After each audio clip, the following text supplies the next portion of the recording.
So, welcome everyone to Empowering a Circle podcast. I'm really excited because I've known Anne, oh, I don't know, it must be at least 10 years. We did lose a little bit when I went into corporate, but we're back now. So, and it just feels like with so many of the people that I met before I went into corporate, that everyone's just friends and that, we're just all here for each other, even though I haven't seen you for ages. So that's really exciting. And that's something that I love. So when I met you though, you were doing personal training and helping people with nutrition and that sort of thing. Um, and there was one thing that has always stuck in my mind every time I've kind of gone, I need to change my mindset. I need to maybe go on a bit of a diet or change what I'm eating. And you'd said to me, if your mindset isn't right, it isn't the right time to make any changes. Mhm. So it stays in my head. Every time I go to do something, I'm like, am I in the right mindset to do this? Because Anne said, so it's always stayed there. So thank you for that, because it's a really good reminder. So, um, but now the one thing is that isn't always possible, is it? It's not That's always right. possible to say, Yeah, okay, my mindset is not there. I don't have to make the changes right now, whatever. yeah. But sometimes that's not possible. And for you in 2023 was your discovery that it wasn't possible. You had to do something. So now I'd love to say that you are an advocate for gluten-free, being celiac. You're like helping people understand what that is. You even do baking and cooking and stuff like that. So welcome, Anne, because I think it's amazing that you are who you are and being the advocate for this because it's really important. It really is. I mean, so first of all, thank you for, sorry, it is winter time and my throat will be going here and there. So thanks, first of all, for having me. And as you said, yes, we met God knows how many years ago. And, being small businesses, working and connecting, it is a little community for sure, and a Yeah. very powerful one as well. And so, yes, you're right. If your mindset is not right, you can fight it, but it's not going to happen. But sometimes, for health reasons, you have to make the change. And then, mindset or no mindset, just sort it out because that's what it is. Yeah. You just got no choice unless you want to continue and feel awful, unless you want to continue and harm your own health. You just have no choice and you have to make the changes. Yeah, you do. And, I remember my dad was in his late 60s, bless him. Um, and it was like this kind of unknown thing going back quite a number of years now. Mhm. Because I remember, when we found out, because he'd been really low on energy, he wasn't feeling great. There were so many bits and pieces about him that weren't him, like his normal self. And then he had to go through some tests. I think the tests might be a bit different now, but we'll get into that. But and so he had to go through all these very invasive tests to find out exactly what was wrong. And then they told him. And I remember my mum was like, "Oh my gosh, I have to change everything." Mhm. And there wasn't much to change back then, or if it was so expensive.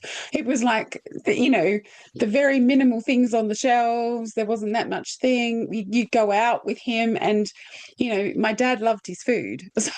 So when you go and you get there, and we're all having something, and there's not much to choose from, and he's Yeah. got like this little cookie, and we were in Australia at the time, and that was like $8 or $9 for a little cookie. We've come a long way since then. Um, We have to but a point, yes. yes, we definitely have. But see, I gave you a bit of a scenario about what dad had, Mhm. but what made you look into your health to discover that you had celiac?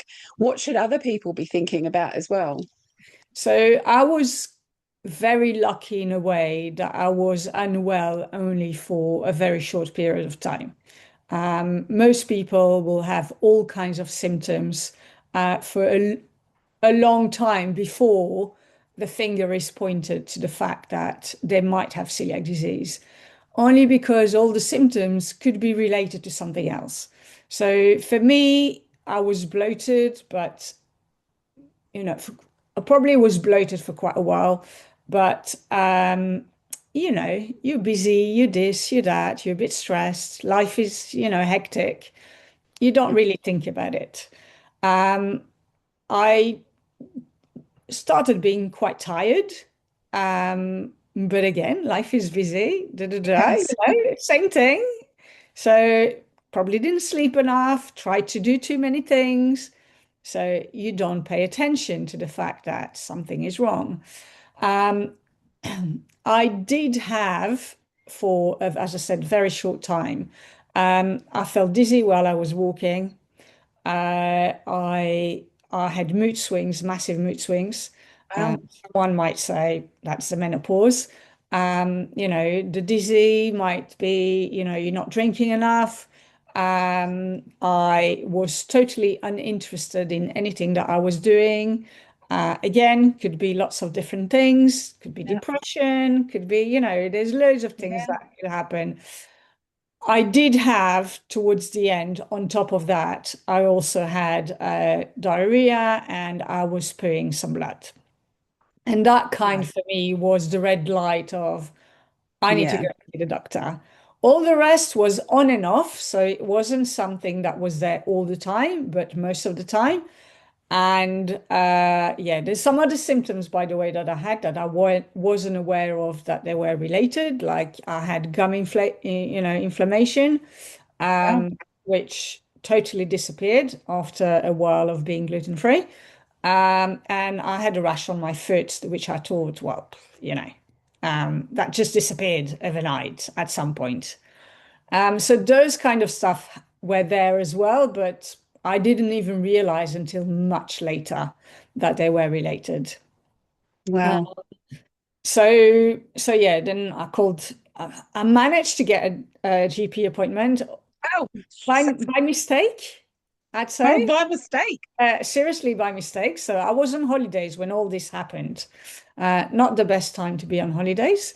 But while on holiday, I tried to book an appointment online, which I couldn't do.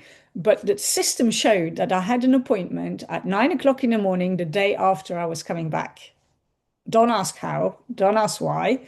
I got the text reminders, all good and well. So didn't book it. For something, by the way, it said that it was something that I had in 2014 or something like that. So went to the GP, tried to register at the receptionist, and she said, "Did you cancel your appointment?" I said, "No, I just came back last night from holidays. Here are my text reminders," I said to her. And she said, "Oh, go and sit down. The GP will see you whenever she can." Okay. So had a chat with the GP. She said, "Look, you haven't been here for 3 years. Let's do some blood tests." And she said, "We'll also test you for bowel cancer because I was praying. Hmm. But we also going to test you for celiac disease." And I kind of looked at her and like, you know, I grew up on bread and cheese. Don't Yes. give me this celiac disease thing, but okay, so only a blood test. So who cares, right? They're already Yeah. drawing blood. And as the results came in, the celiac thing only came in. So I went on the Wednesday. The celiac result only came in on the Monday, but on the Friday, there were already loads of things that were wrong. Um, and then on the Monday, I get a text message saying, "You most likely celiac. We are doing a urgent referral to a gastroenterologist." Right. Okay. And so I had a copy of all the blood test results, and I've never seen blood test results so badly in my whole life. Iron, cholesterol, sugar, folate, D, B, name it, everything was wrong. Okay, everything was in red. Quite scary, Wow. to be honest, knowing that three Yeah. years before, they were perfectly normal. Um, so knowing the NHS, unfortunately, the referral didn't come quickly enough. So I had, thankfully, private health insurance, got seen by the specialist on the same day. And he said, "Look," he said, "your GP did all the blood tests that I would have liked anyone to do. So the next thing is to have endoscopy and a gastroscopy and a colonoscopy. Colonoscopy. There we Yeah. go. I was just like top and bottom, as he said. And so I booked that in, and as as it happened, thankfully there was nothing else happening except for the fact that I was diagnosed with celiac disease. Um, and so I had a week because they do biopsies as well in your small intestine. And so he said, well, you got the choice. You can go gluten-free now because your level of celiac disease is really, really bad. Wow. Or you can go and eat everything you will never, ever eat again. And then next week, when I give you your biopsy results, you start your gluten-free diet. And you did? I went to buy a baguette and a pain au chocolat and a croissant and a pain raisin and da, da, da, da. And I was so ill after that that I decided it wasn't worth it. No. And I bet it wasn't. It was an overdose of gluten in like a day, which wasn't very good. Um, but at the same time, there's two things to it. One, I'm glad it's only that and nothing more serious. And secondly, I was really lucky. Being a nutritional therapist, I know my nutrition. I know how to read food labels. I know what I need to look out for. And so I wouldn't say it was easy, but it definitely was easier than the regular person who's just been told, as your dad did, or your mum thought, oh Yeah. my God, what now? Yeah. Um, and yes, we do have lots of stuff out there. But when you look at the ingredients from a nutrition point of view, they are ultra, ultra processed. So if you have a gut issue and inflammation in your body, Yeah. why the hell would you want to eat it? So can I ask, I know that obviously ultra processed foods, we kind of know that that's the thing, Mhm. but is there something when you're gluten free you need to be looking out for? Because obviously, if you look at a label, it's just got all these things, because my cholesterol had gone up a bit.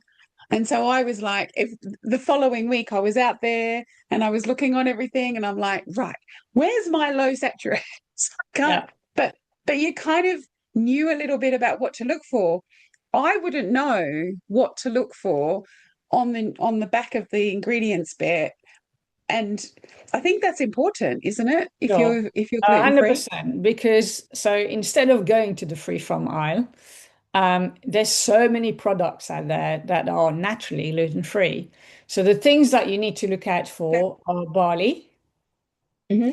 with all its barley malt and barley, anything with barley, anything with wheat, anything with rye, anything with non-gluten-free oats. And although gluten oats are naturally gluten-free, the way they are grown and processed and harvested means that they generally are being done with wheat included. Oh, okay. So you can only have gluten-free oats that are grown separately and they're certified gluten-free. So we said barley, rye, oats, and wheat. And people don't really know that spelt is a type of wheat. So I'm going to add spelt to the mix as well. Okay. So those are the kind of stuff that you obviously want to avoid. We're very lucky in Europe, and although the UK is not part of Europe anymore, the food labeling is still the same as it used to be. Is that all allergens have to be clearly indicated on the package. And if you are celiac, you also need to look out for a may contain one of those. Right. Anything gluten related, you need to also avoid, which means that things that are made in a factory that also produces or packed wheat or any gluten type needs to be avoided. And that makes it that kind of, there's quite a lot of other ones that are then removed from the optional things that you can't have. Uh, Right. Gluten in itself is actually a protein. So, Oh, it's a protein that's in wheat, barley, rye, oats and not in oats, but and spelt as well. So it's nothing bad, but obviously for someone who has an intolerance or celiac disease, the body reacts to that protein. Okay. So that's what you want to avoid, really. Yeah. So if you, because I obviously we do have more choices, as we've said, Yeah. but I know you've been doing baking with people and not Mhm. just with people, probably yourself as well. And I think you supply some cafes and things as well. So how does that help, like for people to do it? Because I know if you don't have celiac, we buy all this stuff, it's ultra processed. There aren't many people. The only time I usually bake bread, I have to be honest, is in the winter, because then I'm like, oh, I've got somewhere to raise my bread. And, so summer doesn't usually hit that mark so much. But how does that help someone who's celiac? I mean, is it easy for them to bake things, freely available sort of things for them to use? Certain things are easier than others. Obviously, one, you need to have the time and the inclination to bake. But I would say I highly recommend it. In the same way that someone who's not gluten-free, I highly recommend to bake from scratch as well. Because one, you know what's in it. Um, Generally, even from existing recipes, you can reduce the amount of sugar a little bit, and you won't taste the difference. So yeah, I highly recommend you learn to bake, no matter who you are. Um, and it is not processed. Will it last a whole week? Not by because you eat it, but because it stays fresh. Probably not. Certain things a bit more than others. But then think about if it doesn't last more than a week, what do they put in the processed Yes, thing that makes it exactly. last? I mean, take bread, supermarket bread, lasts for months. Even more so the gluten-free stuff. I mean, I was at a fair the other day and I got a loaf of bread that was good till April 2026. Wow. What do they put in there for the bread to stay good that long or fresh? I mean, Yes. it just doesn't make any sense. No. And that's worrying, isn't it, for all of us? It is. Because whatever we're putting in, there's obviously additional chemicals and stuff that are going Yep. inside our bodies all the time. Yep. So, So that's why I would say everyone, ideally would bake their own things. I'm not saying that, I don't go and buy a few biscuits here and there. I do, especially when I'm stuck and I need something. We are very lucky. There's a lot out there, but not everything is tasty. Oh my God, no. the stuff is just. uh, and what I find quite interesting is a lot of people that are gluten-free rave about products that you just like, well, or you never had the real stuff, or you're that desperate that you think that whatever you're eating is good enough. Let's Mm. recreate the recipes that we know are the right ones and make it taste good, look good, and be enjoyable at least. Right. So I have a question. Mhm. Obviously, we have a very special day coming around the corner, i.e., next Yes. week. So what would be really good? Because obviously, if somebody's gone from all of this stuff they used to have to now they've got celiac disease. So, like for example, my dad, he loved his gravy and stuff, and then all of a sudden it's like, oh, like the taste is not the same, the texture's not really the same. Mhm. So what would make somebody who's literally, let's say somebody has become gluten free in the last 2 or 3 months, Yeah. and now this is their first Christmas where they have to readjust to everything. Mhm. What kind of things can you guide them to? So first of all, look at the stuff that you eat as a main meal, okay? Turkey is turkey, doesn't make any Yeah. difference. Vegetables are vegetables, doesn't make any difference. If you make your roast potatoes from scratch, there's no issue at all. If you are buying roast potatoes, just make sure that they're not coated with flour, because surprisingly, quite a lot of them They are. probably are. Yeah. Stuffing. there is gluten-free stuffing. I'm not a stuffing person in general, so I haven't tasted one or the other. Can't compare. Gravy, you can make your gravy from scratch. Instead of using flour to thicken it, you just use corn flour or potato flour or tapioca starch, whichever you have. Easily done. So there's no reason why your main meal wouldn't be your Can't main be. meal. Yeah. Yeah. Christmas pudding. I don't know. I never liked Christmas pudding, but you can make your own. It's not as hard as you think. Obviously, if you make your own, you have to steam it and all that kind of stuff. But Christmas, mince pies, you can make your own. The fruit cake, you can make your own. And it's not as hard as you might think. Yeah. So So that's someone who likes to bake. yeah, for someone who likes to bake. I mean, there are, ready-made mince pies, but to me, the ready-made mince pie, gluten-free or not gluten-free, doesn't make any difference. For me, the ratio between the pastry and the mincemeat is just not there. So it Yeah. should be tin pastry, lots of filling, and you're only going to get if you make your own. Yeah. So I think you've got something that's called a five-step method that you've used yourself. Can you kind of enlighten a little bit about what that is and how someone So else might be able to use it? sure. So I don't have a copy here, which I should have. So I wrote a book before I got diagnosed, actually, called Five Simple Steps to Releasing the Real You, which is mindset, which is the first one. And to be honest, when you get diagnosed, your mindset massively has to change. It's not even a choice; it has to change. Suddenly, you are going to be the person who's different. Suddenly you're going to be the person who's going to be called difficult at a lot of instances. Yeah.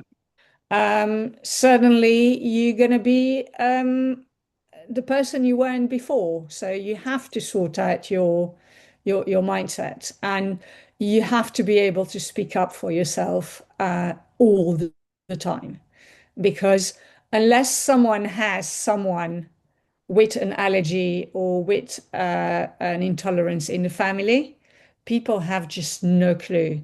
And they don't always do it on purpose, they're just Mhm. not aware. And it's about you standing for what you need and not feel that you can't speak up. So, Right. 100% mindset is massive there. Your habits, your daily habits will have to change. So, that's the second bit. Everything you do, you have to start thinking about. Meal planning is super important. One of the things that I used to say when it comes to weight loss, when I used to deal with weight loss, is before you go to a restaurant, have a look on the menu online so that you kind of can make up your mind and you're not getting there and get tempted by all the things that you shouldn't be eating. Yeah. Um, when it comes to going out to a restaurant, it's a must now. You have to make sure that the restaurant can, supply you safe food. Mm. You have to check it out. You have to think in advance of what am I eating tomorrow? What is my diary looking like tomorrow? Where am I going to be? What food is going to be available? There's just no choice. So all Mm. your habits are having to change as well. The third step was nutrition. Hey ho, that's an easy one. In the same way that, when you make lifestyle changes, you have to look at your nutrition. And to me, one of the things that I do when I coach my clients is, gluten-free is one thing, but obviously you have loads of different symptoms. You feel tired, your blood tests are not great, and all that kind of stuff. How can you, as quickly as possible, improve your health to get your energy back, to sleep better, to all this, to get rid of all the symptoms that are bugging you, and recover, heal your gut in one way or another. So, although nutrition is cut out gluten, it is actually the opportunity to look at, well, how's my diet in general? So that's Yeah. kind of really important. Um, the fourth step is exercise. And I Yeah. have to say that for most people that are celiac or have symptoms, there's just no energy to exercise. Yeah. So, how can you exercise without pushing yourself even deeper into the no energy thing? But also, how can you gradually increment that exercise over time? Right. I just couldn't go to the gym. I do enjoy going to the gym. I just couldn't go to the gym. I just had no energy at all. Which is not like you at all. Yeah. You So, know. I used to be active all the time. Yeah. It just didn't happen. So, it is important to reintroduce because you need that to be healthy as well. And then the last one is sleep and stress. Um, Most of the time is or you sleep too much because you're knackered all the time. So how can you re-regulate your sleep so that you get back into normal habits? And stress levels, getting a diagnosis is stressful. Mhm. So how do you deal with that on a daily basis? So I had to look at everything myself.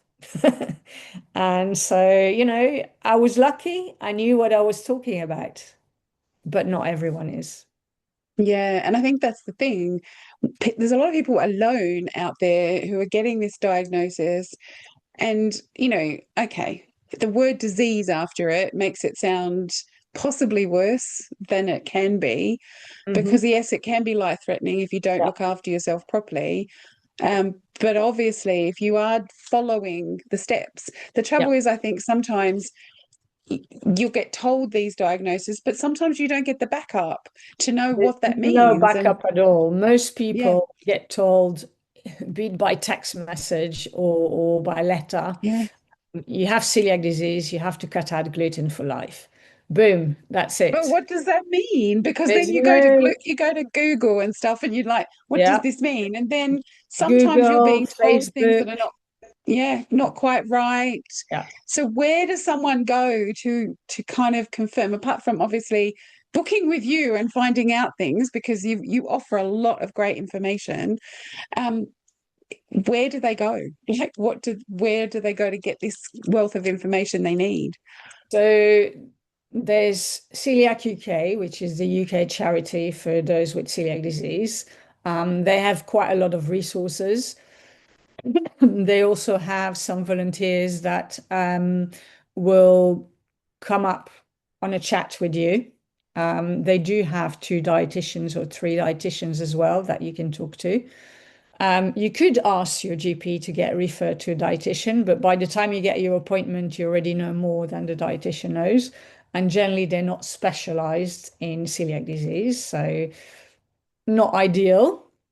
There's a few other dietitians, private, that are specialized in gastroenterology.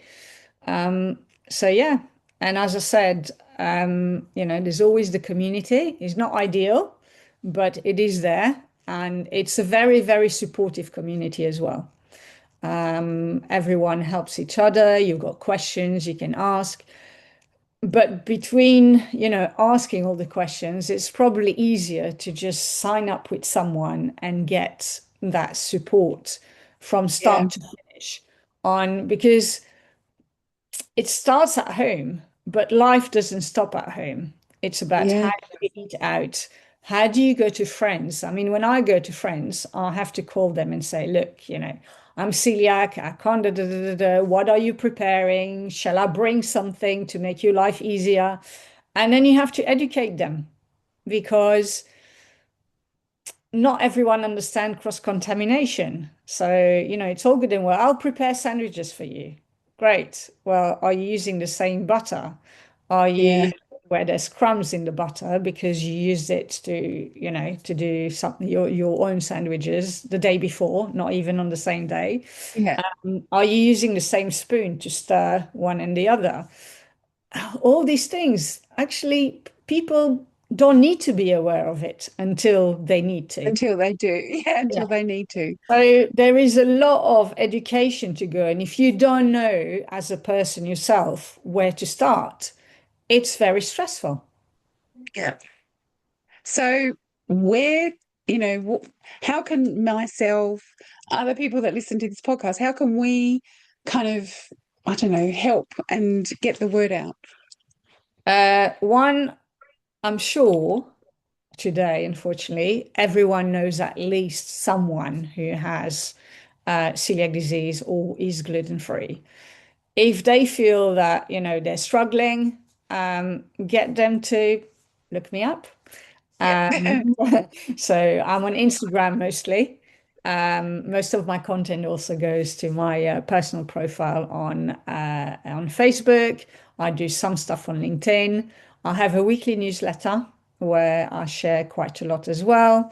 I do a monthly blog, and obviously, as I said, there is my program, which is a 3-month program to start with. Sorry, a month program to start with. I'd say a month to 6 weeks, only because it depends on what your level of knowledge is when it comes to food labels and nutrition in general. So it starts between 4 to 6 weeks, and then there's a rolling program where you can have access to me whenever you need to or on a regular basis just to catch up, etc. Um, and then there's the baking classes. Yes. So I do a monthly online class, so you can join from the comfort of your own kitchen. And by the way, talking about baking, gluten-free baking is quite different to regular baking. One of the things that I mentioned about the fact that gluten is a protein, it's the protein that glues everything together when you bake. So if you don't have that Mm, glue, because gluten-free flours and starches don't have anything to glue together, right. you're going to have a very crumbly cake or very crumbly biscuit or unedible bread. So you need to learn how to mix those together to make something that's tasty, edible, and that actually everyone else, not just you that's gluten-free, will enjoy eating. Because Right. you want to bring something to friends, they're like, is this gluten-free? Really? Well, I have friends over and like, if that's the bread I should eat all the time, I don't mind eating that. And that's what you want to get to make Yeah. them realize that actually it is, it's as nice as anything else. Can you make nice pastries like croissants, pain au chocolat? To a point. Some do, some don't. Um, but it's nearly impossible to make it at home, while the regular stuff you can make at home. So certain things you can, certain things you can't. But yeah. Okay. Well, I know that you do baking, and I know you've got a number of things coming up in the new year. Is there one thing that you wanted to tell people about that's coming up in the new year? So very shortly, I've been away last week, so very shortly, I already have all the dates for next year for the monthly baking classes, the online one. I am looking at a venue or venues to do bread baking workshops. Unfortunately, I can't have them at home because the setup of my house is not the right one. So I am looking for venues for that. I will be exhibiting early May at the Allergy and Free From show at the NEC. And this year I will as well do a baking demo. Oh, Not cool. sure which day, the Saturday or the Sunday yet. So that's quite exciting. And yeah, those are the kind of things that are coming up. The Excellent. Now next, I know you, yeah, do you I have the dates? They're not here, but yeah. oh, okay. Well, you just need to let me know and then I'll add Yes, them. exactly. Um, so usually I get someone to finish up with like a tip or a quote. You've given some really great tips already, but is there something that stands out for you as a final tip or quote? Um, I'd say do speak up for yourself and your needs and don't be afraid of doing it. Your health is too important. I know so many people that make themselves sick because they didn't dare saying, I can't eat that or I can't eat that. And Yeah. I'd say the second tip, which is the other way, is I know some other people who are not going out and not enjoying life because they don't feel comfortable speaking up or they feel frustrated that they can't be like anyone else. And I think life's too short for that, Yeah. unfortunately. You know, it you go for the company. Yeah. So again, it's a mindset shift. Quite often you go to a restaurant, you go for the food and the company. I'm like, I'm going for the company. I bring my own food or I eat before. I don't care anymore. I Yeah. really, for me, that shift has been a big one. And I am a foodie, so yeah. Yes, I remember we used to have our networking lunches and things, and you always enjoyed every last bit of it. Yep. Yeah, So, and interestingly enough, one of the things that I remember, I'm not sure if it was you or someone else, I used to order the chips every time I used to have a networking meeting because something that I don't eat at home in general, I don't fry at home.